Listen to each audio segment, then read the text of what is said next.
This is a figure 4 deadfall. And so you have the bait stick here, you have the stick that the weight's going to be propped against, and then you have the central stick that kind of connects everything together. I like to burrow that down in the ground.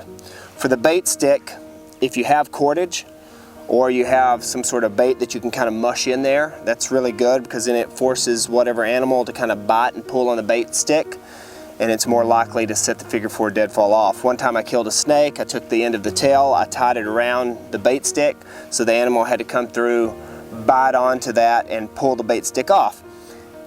In that situation, the figure 4 deadfall didn't kill the animal, but they got away with my bait stick, so I know that worked pretty well because they took the whole bait stick with them. We never found it. And if you don't have rocks, so this rock was just not long enough, so I set another rock below it and set it up on top so that this portion is going to fall right where the bait stick is. If you don't have rocks, you can use large logs. Sometimes, since the logs are rounded, you may need to flatten out the bottom of it so when you prop it up against this stick here, it doesn't rotate.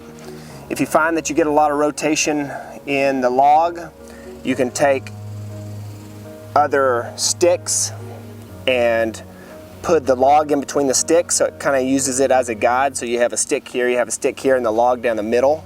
So when it falls, it won't have that twisting motion. Now on your central stick, I like to use one with a Y because it prevents a lot of pivoting.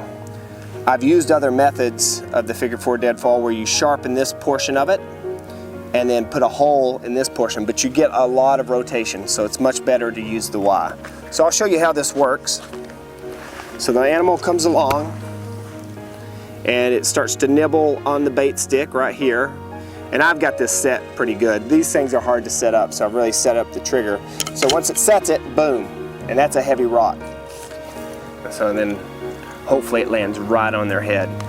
That's why it's always good on the bait stick to tie your bait on, so they have to tug on it.